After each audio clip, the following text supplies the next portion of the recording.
तो दुनिया के सामने बदल गए, वो आए तो दुनिया का तवज्जुह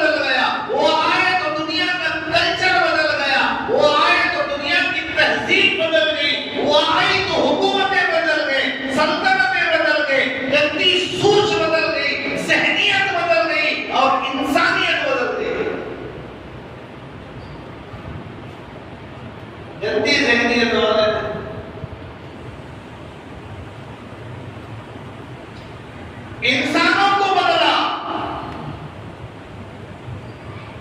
जानवरों को बदला, जमादार को बदला, कौमों को बदला, मुल्कों को बदला, सल्तनतों को बदला, अमीरों को बदला, गरीबों को बदला, यतीमों को बदला, बेवाओं को बदला। औरत का हक दिलाया, औरत का जो हक था वो हक वालों को हक दिलाया। यतीमों पर दस्ते शफकत रखा, जिसका माशरे में कोई पुरसाने हाल नहीं, बेवा जिसकी कोई इज्जत नहीं, औरत जिसकी कोई कदर नहीं, उनको कदर दी, उनको इज्जत दी, उनका मकाम को उजागर किया। वो हमारा नबी था, दुनिया में आए तो इख्तिलाफ बर्पा हो गया, बदलाव आ गया।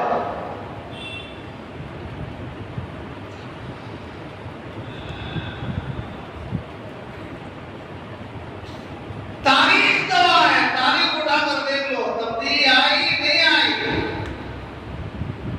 हमारे नबी कायनात में आने के बाद बदलाव आया नहीं आया।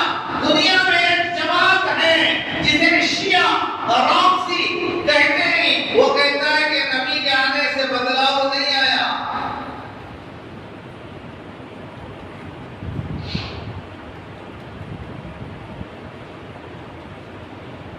हमारे सुन्नत और जमात का अकीदा है कि नबी के आने से दुनिया में बदलाव आया।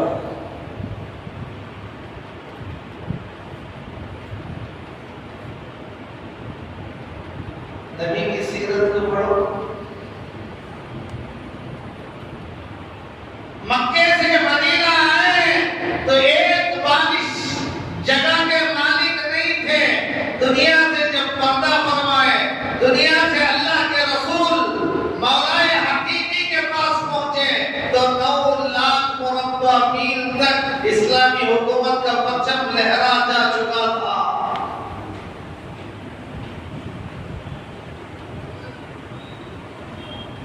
सहाबा का मौजूद होना ये इनक़िलाब की दलील है।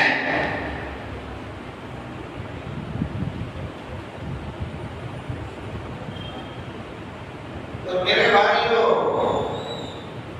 हमारा जो नबी है मुहम्मदुर रसूलुल्लाह सल्लल्लाहु अलैहि वसल्लम, शायर कहता है इतना मुअज़्ज़म नाम है, अगर नाम लेना है तो 1000 मर्तबा अपने मुंह को गुलाब से धो, उसके बाद भी नाम लेना बेदबी है। 1000 बार खुशवैन दहन, 1000 बार शुएब बदहन व मुश्को गुलाब, हनूद नाम तू गुफ्तन कमाल बेअदबी। 1000 बार धोने के बाद भी अपने मुंह को मुश्को गुलाब से धोकर उसके बाद नाम ले रहा है, तभी बेअदबी है। तो कैसा नबी था जिसके नाम का ये हाल है, जिसके आने से कायनात में इनक़िलाब आया, इंसानियत को बदला गया, ज़हनियत को बदला गया, हुकूमतें बदल गई, सल्तनतें बदल गई, किस्रा के टुकड़े हो गए, कैसर के टुकड़े हो गए, यज़्द के टुकड़े हो गए, रुस्तुम के टुकड़े हो गए, हिरक़ल के टुकड़े हो गए, जिनको अपनी ताकत पर नाज़ था, अपनी हुकूमत पर नाज़ था, अपने पावर पर नाज़ था, अपनी मिलिट्री पर नाज़ था, अपने माल दौलत पर नाज़ था, ज़मीन बोझ होके रह गए।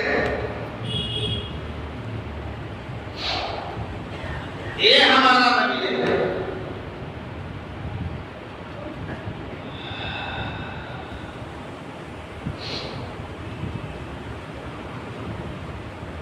हज़रत उमर रज़ियल्लाहु अन्हु,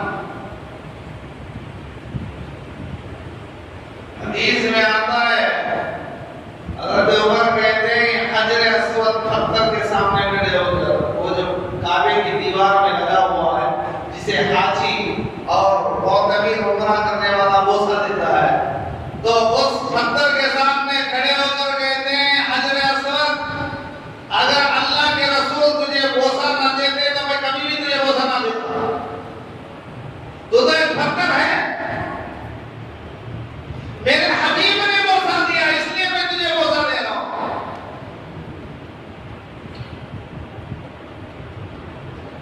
सहाबा का वजूद इनक़िलाब की दलील है।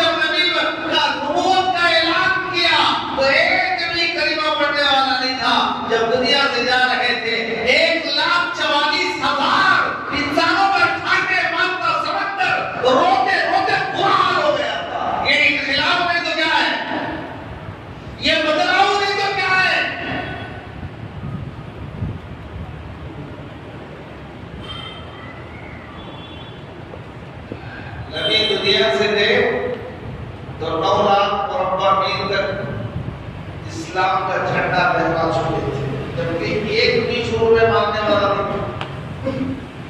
हजरत सिद्दीक का दौर आया, 2 साल 3 माह 10 दिन खलीफा रहे, 11.5 लाख मुरब्बा मील तक इस्लाम फैलता चला गया।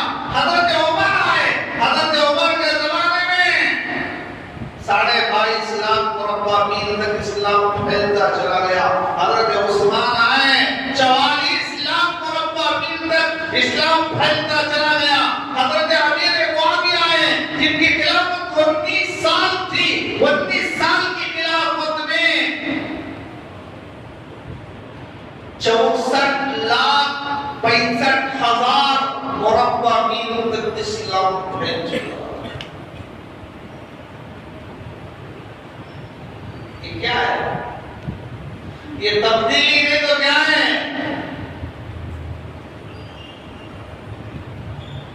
जंगे यरमूक में एक साबित पानी लेकर जाता है ताकि जख्मियों को पानी पिला दे। उनका रिश्तेदार जख्मी हालत में पानी जब करीब पहुंचे पानी पिलाने के लिए, और आगे से सामने से और आवाज आई पानी, वो भी जख्मी हालत में। तो ये प्यासा कह रहा है नहीं नहीं मुझे नहीं, पहले उसे पिला।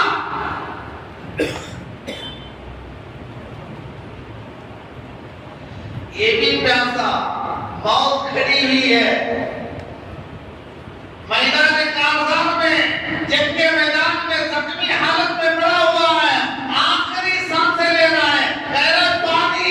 जब पेश किया जा रहा है तो आगे से आवाज आ रही पानी, तो ये मरने वाला कह रहा है मुझे नहीं, पहले उसे मिला। इसके बाद जाता है तो एक और आवाज आती है पानी, तो कहता है और आगे दो।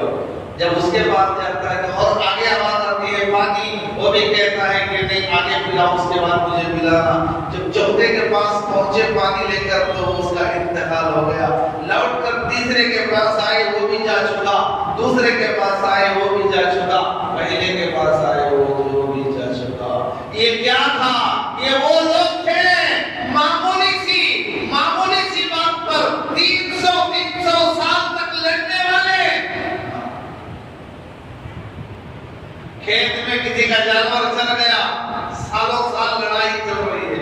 हर मरने वाला अपने वारिसीन को, रिश्तेदारों को, वारसा को वसीयत करके जा रहा है, मेरे जाने के बाद जंग को बराबर जारी रखना, बदला लेना, वो हमारा दुश्मन है।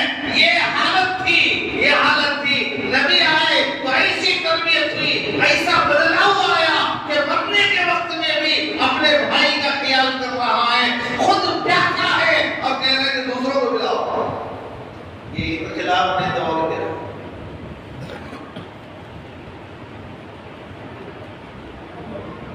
तो मेरे भाइयों, हम उस नबी की उम्मत हैं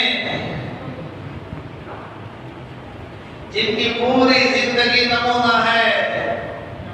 हम सीरत सुनते हैं, बयानात सुनते हैं, मिलाद सुनते हैं, रबीउल अव्वल के महीने में जलसों में बयानात सुनते हैं, प्रोग्रामों में बयानात सुनते हैं, मुख्तलिफ जगह में सीरत के उन्वानात पर बात होती है, सुनते हैं।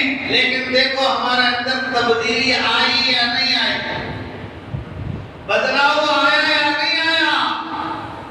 हम मुसलमान सही तौर पर मुसलमान हैं या नहीं?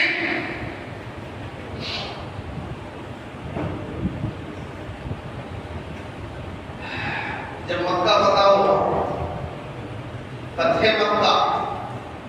मक्का जब फतह हुआ, अल्लाह के रसूल ने फरमाया बिलाल काबे की छत पर चढ़ जाओ।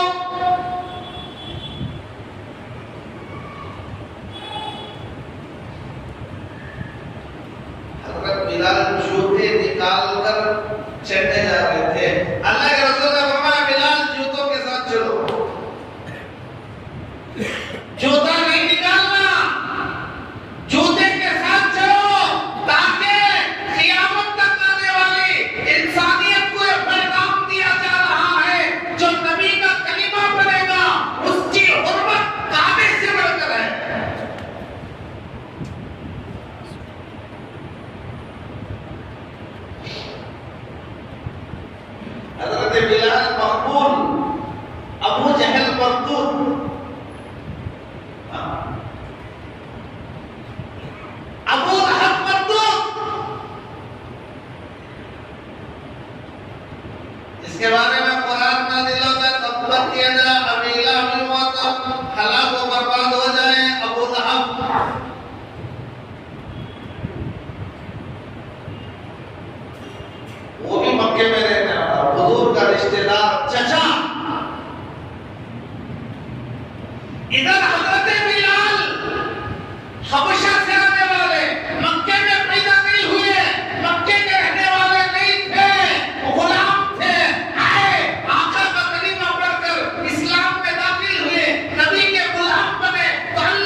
मोहम्मदी बने। सीरत को क्यों सुनाया जाता है? तो भाई कहीं पास करना है आधा घंटा, हमारी जिंदगियों को बदलने के लिए, हमें बताने के लिए कि हमारा मुकाम क्या है, हम किस नबी की उम्मत हैं। उस नबी की शान को देखो, उस नबी की शान को देखो, उस नबी की शान को देखो जिन्होंने इंसानों को बदल दिया, जिन्होंने हैवानात को बदल दिया, जिन्होंने जमादात को बदल दिया, जिन्होंने कल्चर, तमद्दुन, तहजीबों को बदल दिया, मुल्कों को बदल दिया, कौमों को बदल दिया, यतीमों को, बेवाओं को बदल दिया, औरतों को बदल दिया, औरतों की इज्जत औरतों को वापस दिलाया।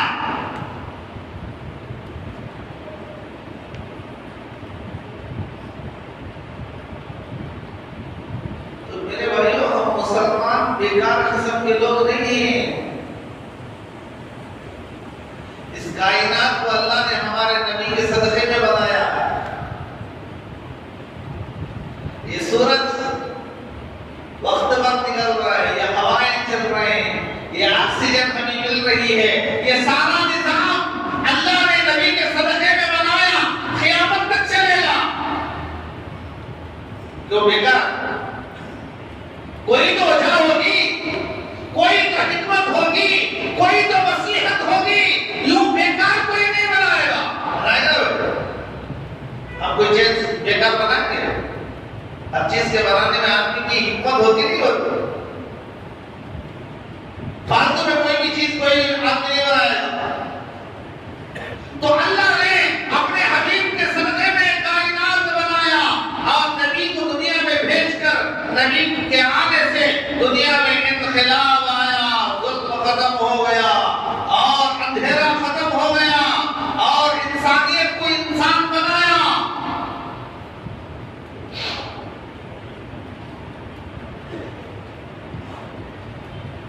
किताबों में लिखा है,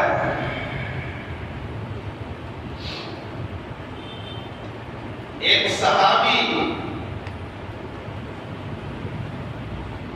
असर की नमाज पढ़कर दुआ से पहले चले जाते।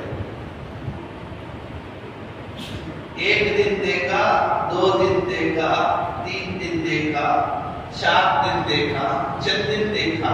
उसके बाद अल्लाह के रसूल ने उस सहाबी को टोका, अरे भाई क्यों भाई दुआ मांगे बगैर चले जाते हो? हर फर्ज नमाज के बाद दुआ कबूल होती है। क्या होती है?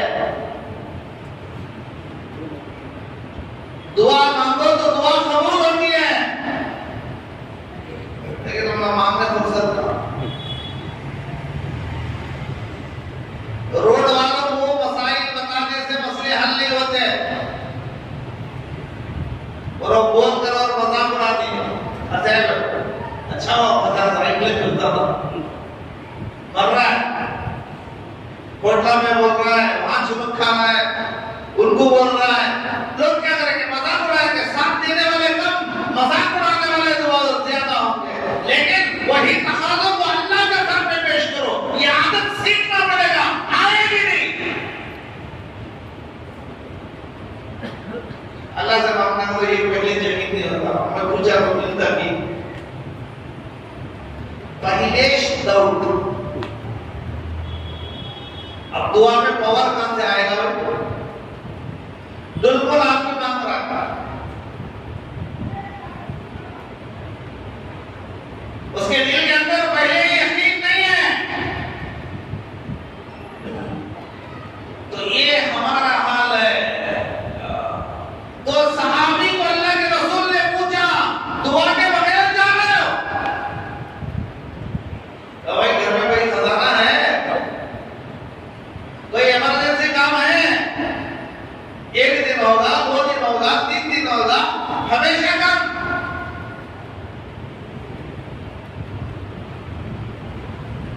इधर सलाम फेरे, इधर फौरन निकल के जा रहे हैं। अल्लाह के रसूल ने पूछा, क्यों भाई क्या बात है? साहिब रुके, पूछने वाला अल्लाह का रसूल है, भाई और पूछते तो भाई मेरा मसला है, मैं तुझे क्यों बताऊं? लेकिन इधर पैगंबर है, पैगंबर का जवाब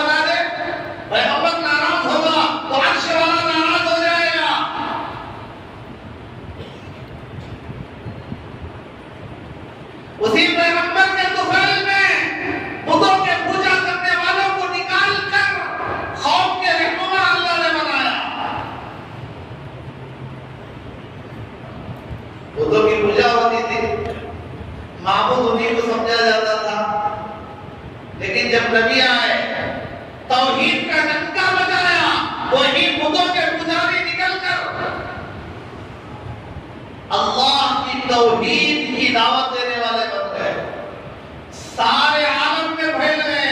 कहां से कहां तक देखो, कहां चले गए?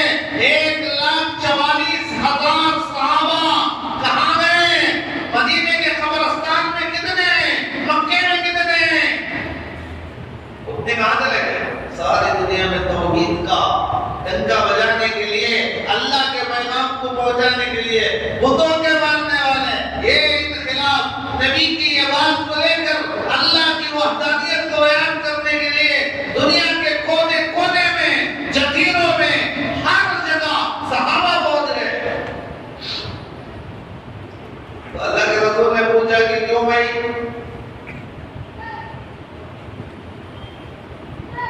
क्या बात हो गई भाई? तो सहाबी कहता है या रसूल अल्लाह, मेरा राज फाश हो जाएगा।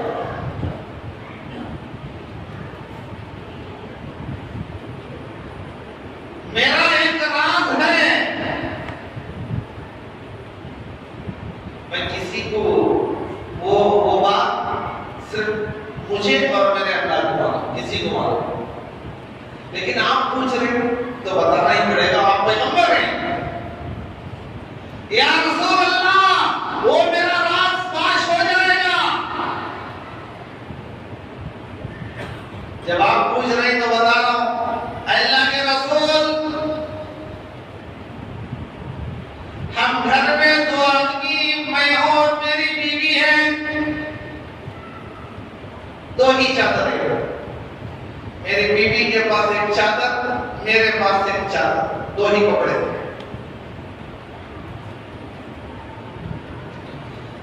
और मेरे घर के अंदर एक गड़ा मैंने खोदा है, एक गड़ा बनाया है। जब नमाज का वक्त होता है तो मेरी बीवी उस गड़े में बैठकर अपनी चादर निकालकर मुझे देती है। मैं 2 चादरें डालकर मस्जिद आता हूँ, नमाज पढ़ता हूँ, सलाम फिरते ही फौरन वापस घर जाता हूँ ताकि मेरी बीवी की नमाज खज़ा न हो जाए। जाता हूँ, मैं गड़े में उतरता हूँ और 2 चादरें बीवी को दे देता हूँ। बताओ भाई, आज हमारे घरों में बीरवे के बीरवे और बड़ी बड़ी अलमारियां कपड़ों से भर गई और फिर भी कहते कपड़ा नहीं है। शादी में पहनने का अलग, फंक्शन में पहनने का अलग, बाजारों में जाते वक्त पहनने का अलग, सैर और तफरीह को जाने के वक्त में पहनने का अलग, ट्रैवलिंग के लिए अलग, मस्जिद के लिए अलग।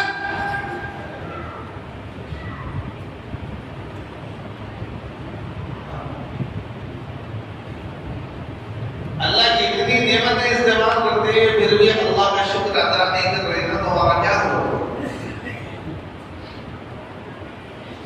जब वो सहाबी ने ये बात कही तो अल्लाह के रसूल को इतना दुख हुआ, रोए रोए रोए,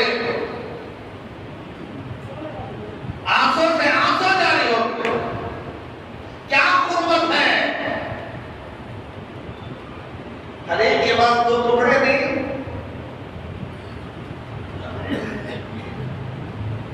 अभी थोड़ी ही देर गुजरी थी, एक ऊंट कपड़ों से भरा हुआ अल्लाह के रसूल के पास खदीम में आया। अल्लाह के रसूल ने फरमाया, ये ऊंट यहां मत रोको, इस ऊंट को सीधा उस सहाबी के पास ले जाओ जो अभी मेरे पास कारगुजारी सुना रहे थे, जिनके पास 2 कपड़े नहीं नमाज पढ़ने के लिए। पूरा ऊंट कपड़ों से भरा हुआ, उनको लेकर आओ, उनके घर के पास ले जाके रोक दो। तो लेकर गए, ऊंट को रोका, आवाज दिया तो सहाबी बाहर आए। भाई किसने भेजा? इतने कपड़ों से भरा हुआ ऊंट, एक पूरा ऊंट कपड़ों से भरा हुआ है, किसने भेज दिया? सहाबा ने कहा अल्लाह के रसूल ने भेजा। अंदर से बीवी ने आवाज दी, किसने भेजा? अल्लाह के रसूल ने भेजा। सहाबिया ने अपने शोहर को अंदर बुलाया, कहा अल्लाह के रसूल को हमारा यह हाल किसने सुनाया?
औरत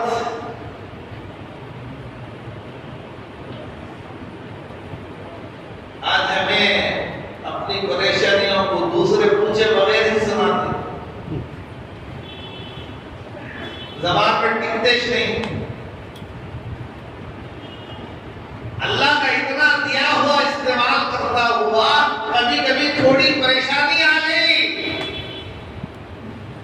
नाश्ता नहीं किया तो शाम तक 50 आदमियों को बोलता फिरेगा भाई नाश्ता भी लेकर आओ।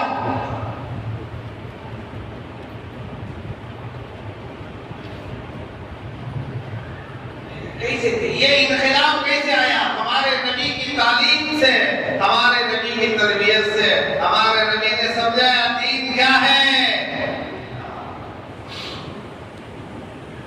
किताबों में एक और वाकया लिखा हुआ है, एक सहाबी रसूल ने इशा की नमाज पढ़ के घर गए, बिस्तर पर बैठकर या लेटकर अपनी बीवी से कहा पानी लाओ।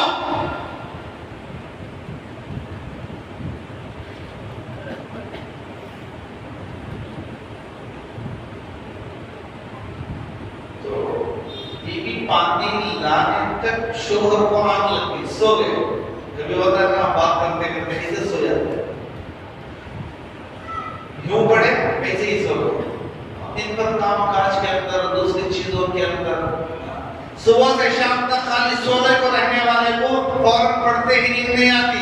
दिन भर जो काम करता है, सुबह उठा और शाम तक काम किया, अल्लाह को याद किया, नमाजें भी पढ़ा, जिक्र भी किया, काम में भी लगा रहा, शाम में बिस्तर पर गया तो कोई दवाई खाने की जरूरत नहीं, कोई इंजेक्शन लेने की जरूरत नहीं, नींद अल्लाह की नेमत है, पढ़ते ही नींद आ गई।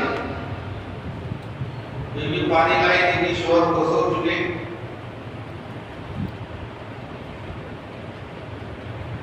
आज की माँ बहनें होती तो क्या होता, क्या करते?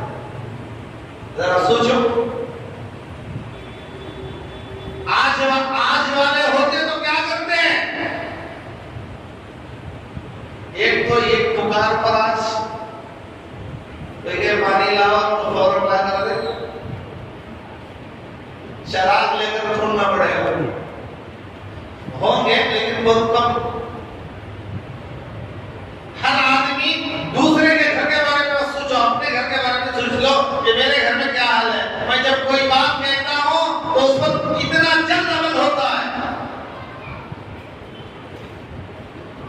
तो इधर साहबी अगर पानी लाने तक नींद लग गई और वो लेकर खड़ी हो गई, मेरे शोहर को नींद लगी है, उठाओ तो नींद टूटेगी।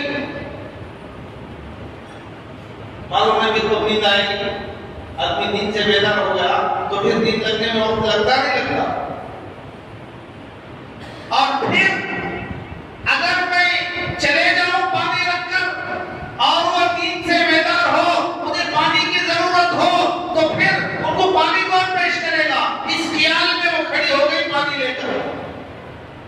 पूरी रात गुजर गई, तहज्जुद का वक्त हुआ, सहाबी की आंख खुली। जल्दी सोने वाला तहज्जुद में उठता, रात के 2 बजे सोने वाला सुबह के 10 बजे उठता। वो किताबों में वाकया लिखा है, कुत्ते से किसी ने पूछा कि भाई तू रात भर जागता है, सुबह में क्यों सो जाता है? तो कुत्ता कहने लगा, मैं सुबह सुबह इसलिए सोता हूँ कि बेनमाजी जब गुजरता है उसका चेहरा देखना पसंद नहीं करता, इसलिए सो जाता हूँ।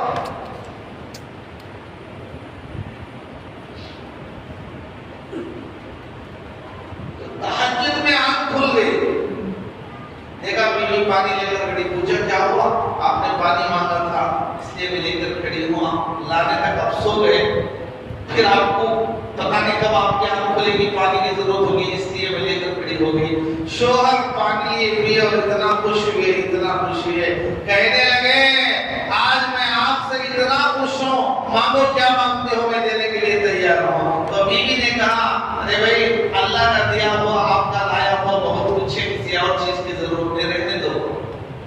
लेकिन शोहर अच्छे मूड में था, ने बोलो जी क्या होना, जो पूछती वो। बीवी कहने लगी अल्लाह का दिया हुआ, आपका लाया हुआ बहुत कुछ है, किसी चीज की जरूरत नहीं।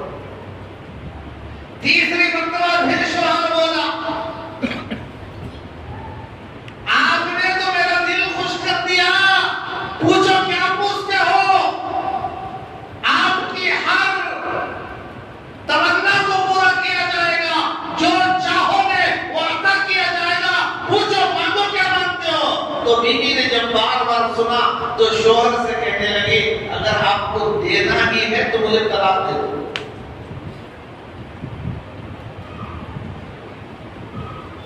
शोहर परेशान हो, इतनी फरमाबरदार बीवी तलाक, ऐसी बीवी हाथ से निकल जाएगी तो फिर आने वाली पता नहीं कैसे आएगी। ये कैसी बात, इतनी फरमाबरदार बीवी के तलाक मांग रही। शोहर कहने लगा भाई एक काम करो, तलाक तुम ना लेना ही है तो हम सुबह में फजर के बाद अल्लाह के रसूल मस्जिद नबवी में बैठे रहते हैं, हुजूर के सामने जाकर पूरा वाकया बयान करेंगे, उसके बाद जो फैसला होगा उस पर अमल करेंगे। तलाक आप चाहती हैं तो मैं उसके बाद तलाक दे दूंगा। और किताबों में लिखा है कि मदीने से दूर फरसख एक मकाम है, यहाँ पर इनका घर था, यहाँ से निकले हुजूर के दरबार में वाकया सुनाने के लिए, रास्ते में आ रहे थे तो पांव गड्ढे में अटका नीचे गिरे, जख्म हो गया। बीवी ने अपना दुपट्टा फाड़ा और पट्टी बांध दी। शोहर करने लगा चलो कोई बात नहीं, बहुत ज्यादा चोट नहीं आई, थोड़ा ही मान लगाए, हुजूर के दरबार में जाएंगे, मसला सुनाना है और आप जो मुतालबा किया है उसे पूरा करना है। तो बीवी कहने लगी मेरे सरदार मुझे अब तलाक की जरूरत नहीं, वापस घर चलो। शोहर परेशान, खुश थी, मैंने पूछा क्या चाहिए तो फौरन तलाक बोली और तलाक के बारे में हुजूर से सुनाने जा रहे थे और रास्ते में बोल रहे तलाक की जरूरत नहीं, वापस घर चलो। मुझे क्या बात है, तलाक खुशी क्यों, फिर इनकार क्यों कर रही हो? तो साहबिया कहती है घर चलो, मैं तफसील से आपको बताऊंगी, आप परेशान होने की जरूरत नहीं। जब घर गए शोहर ने पूछा बताओ तलाक क्यों मांगी और फिर मना क्यों किया? उसने कहा मेरे इन कानों ने अल्लाह के रसूल की हदीस को, अल्लाह के रसूल ने जो सहाबा के सामने जो बात पेश की उसे मेरे इन कानों ने सुना। अल्लाह के रसूल ने फरमाया जिसकी सारी जिंदगी में कभी भी परेशानी ना आए उसके ईमान में शक है। सारी जिंदगी परेशानी नहीं आई, मुसीबत नहीं आई, गम नहीं आया तो हदीस में आता है कि उसका ईमान ही दुरुस्त नहीं होगा। अल्लाह की तरफ से आजमाइश होगी, कभी माल का बल ज्यादा मिल जाना, ये अल्लाह की तरफ से आजमाइश है, खुश नहीं होना। देखो जुम्मा को भी जाता नहीं भाई, फिर भी देखो मेरे पास कितने कारा खड़े ही, कितने खरा ही मेरे, कितने किराए के दुकान है मेरे, मार्केट में देखो, यहाँ देखो, वहाँ देखो, क्या कमी है? वहाँ एक रेस्ट हाउस है, वहाँ एक गेस्ट हाउस है, वहाँ एक घर है, यहाँ एक बंगला है, वहाँ एक फ्लैट है, माल पर माल, माल पर माल। आदमी सोचता है कि अल्लाह मुझसे खुश है, हालांकि इम्तिहान है। सारे का सारा एक ही झटके में खत्म हो जाएगा, सारे का सारा। जैसा फर्नीचर था वैसे ही फर्नीचर बन जाएगा। फर्नीचर बनाने में अल्लाह को देर नहीं लगेगी। इसलिए जब अल्लाह देता है तो अल्लाह के दूसरी चीजों में खर्च करने में आगे रहना चाहिए। मसाजिद का मसला है, मदारिस का मसला है, यतीमों का मसला है, गरीबों का मसला है, भूखों का मसला है, प्यासों का मसला है, बेवाओं का मसला है। अल्लाह के रास्ते में देने के लिए हमेशा आगे रहना। जितना आगे रहोगे अल्लाह के बैंक में उतना बैलेंस बढ़ता जाएगा। दुनिया के बैलेंस यहाँ खत्म, मरते ही बाप के जेब में से सारे एटीएम कार्ड तलाश कर को निकाल लेते हैं। अभी देखो वो जेब में है कि अभी वो पर्स में है कि वो डेयरी में है कि कहाँ है, पूरा तलाश करो, मोबाइल में डाटा चेक करो, कहाँ क्या नंबर रखे हैं। यहाँ का सारा यहाँ खत्म, लेकिन वहां जो जमा करेगा वो खत्म नहीं होगा। तो सहाबिया कहते हैं मैंने अल्लाह के रसूल को सुना था जिसकी जिंदगी में कभी गम ना आए, परेशानी ना आए, उसके ईमान में शक है।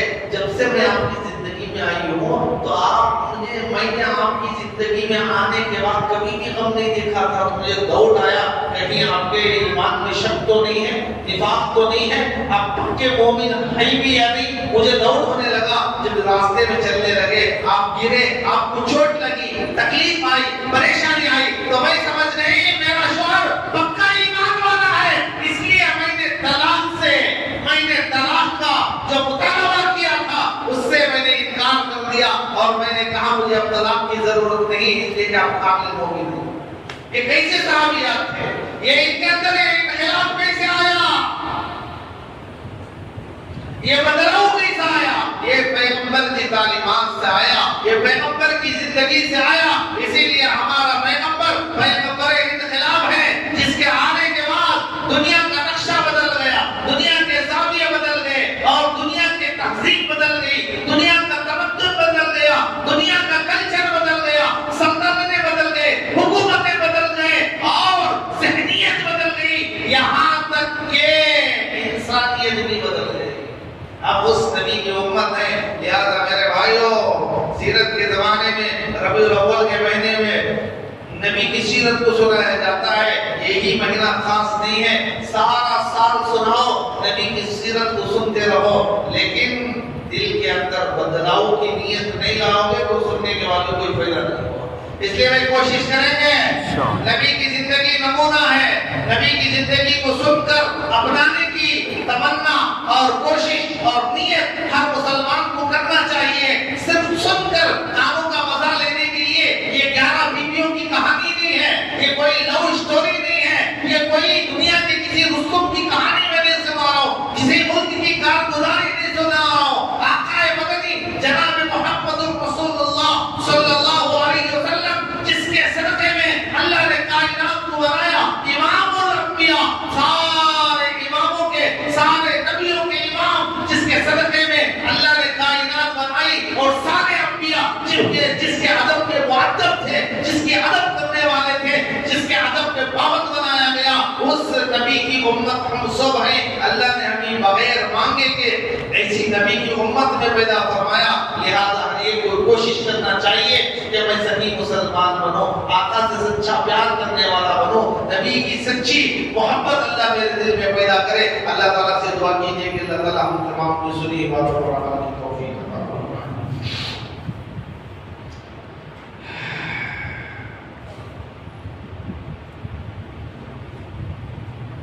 एक बात याद रखो भाई, हम सब कौन हैं? हम सब कौन हैं भाई?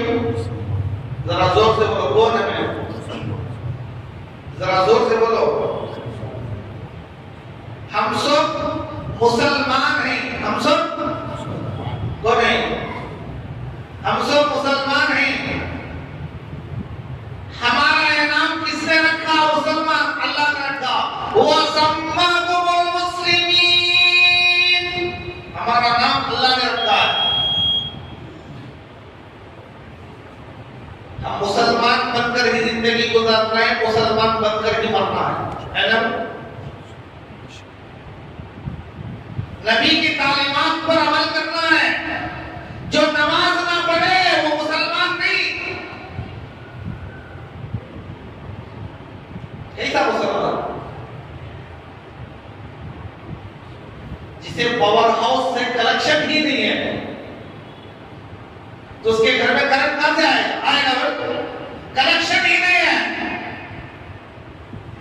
इसलिए मेरे भाइयों, अल्लाह के घरों को आबाद करो, नमाजों के पाबंद बनो।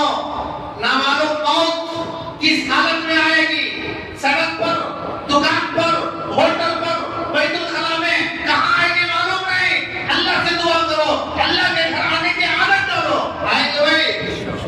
अल्लाह हम सबको अपने घर का गुलाम बनाए, अपने घर का भिखारी बनाए, अपने घर को आने वाला बनाए और पक्का सच्चा मुसलमान और पांच वक्त नमाज़ बनाए। एक मसला सुन लो बस। मसला ये है, दीन के बारे में कुछ भी मालूम नहीं था, कुछ भी मालूम नहीं था। कैसा? बाप भी बताया नहीं, माँ भी बताया नहीं। क्यों? बाप को भी इल्म नहीं, माँ को भी इल्म नहीं, घर में दीनी माहौल इसलिए। इस वास्ते कितने घर ऐसे ही जिसमें हमारे नबी का नाम मालूम नहीं, बाप को मालूम नहीं, माँ को मालूम नहीं, बच्चा को भी मालूम नहीं। पहले हमारे नबी के औलाद कितने थे जाकर पूछो घर में, जुमा के बाद जाकर घर में पूछो, देखो आंसर क्या मिलता है। कितने घर होंगे जो सही आंसर दें, जो देव सल्लल्लाहु अलैहि वसल्लम खुशी की माहौल नहीं। जिहालत, बाप भी जाहिल, माँ भी जहाँ, दुनिया के एतबार से बहुत कुछ जानकारी है, बहुत कुछ, जमीन आसमान के खुलावे भी ला दिए, लेकिन दीनी एतबार से जीरो, कुछ भी मालूम नहीं था, गुनाह भी करता था, फिल्म भी देखता था, गाने भी सुनता था, बुराई भी करता था। लेकिन एक वक्त ऐसा आया कि किसी ने बताया जो तू कर रहा है गलत है, तेरी ये जिंदगी और एक बैल की जिंदगी दोनों बराबर है, तू भी खा रहा है, हग रहा है, सो रहा है, ये बैल भी खा रहा है, अपनी जरूरत पूरी कर रहा है और जा रहा है, दोनों एक नहीं, दोनों अलग अलग है। भाई तू इंसान है या बैल है, बात उसके समझ में आई।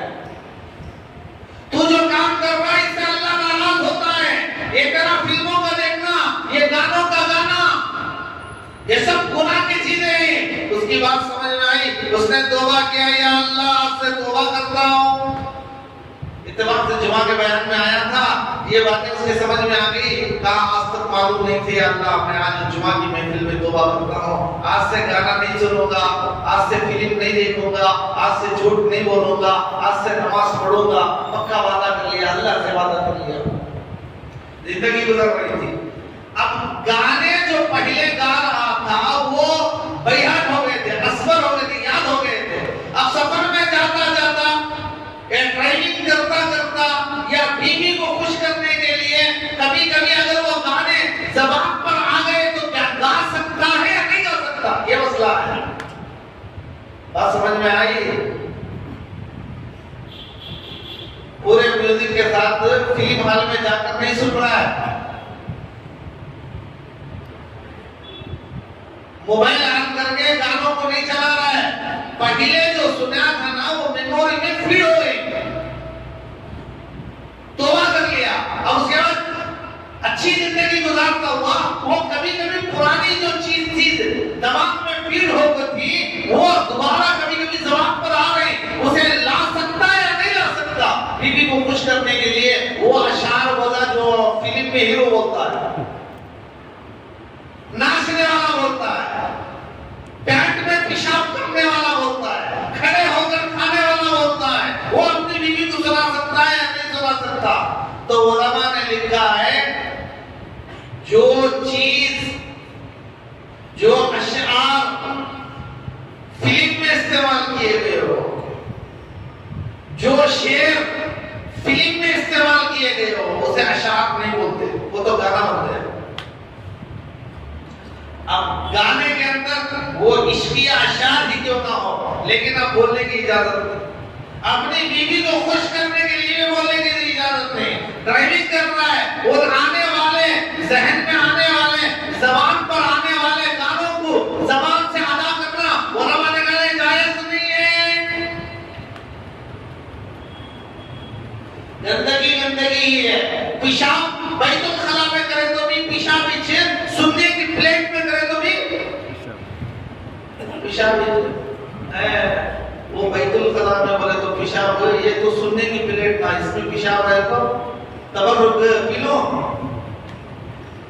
तो चाहेगा पिलेगा, सुनने की प्लेट ना पी लो, दीवाने जाने प्लेट सुनने की ही तो क्या हुआ, उसमें जो है वो पानी नहीं पेशाब है।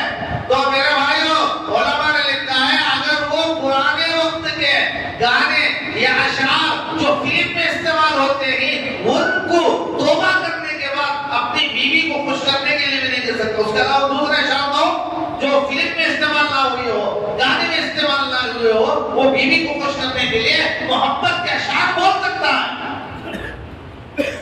आज बीवी को अशार नहीं बोलता, कौन शोहर किसे बोलता? तो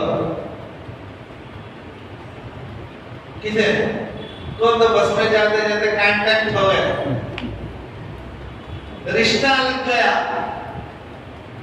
दोस्ती डाल लिए, सफर की दोस्ती। अब उनको मोबाइल में अशार दिख रहा है। कभी भी अपनी बीवी को एक शेर नहीं बोला, सारी जिंदगी इसकी लुंगी धोती रही, इसे खाना मंगाती रही, इसके पैर दबाती रही, इसके बच्चों को देखती रही, इसे खुश करने के लिए सारी जिंदगी एक शेर नहीं बोला। वो लपकी जाने वाली, कहीं रास्ते में, कहीं सड़क में, कहीं होटल में, कहीं बस में, कहीं फ्लैट में मिल गई, चंद मिनट के लिए बात हो गई थी, उसे अशार लिख रहा है। क्या इंसाफ का नमूना चीज है। तो इसलिए उलमा ने लिखा है ये चीजों में इजाजत नहीं है, जिंदगी है जो छोड़ दिए तौबा करते उसे ज़बान पर दोबारा लाने की कोशिश मत करो, उसके लाने की इजाजत नहीं है। अल्लाह ताला हम तमाम को इन सुनी व अमल की तौफीक अता फरमाए।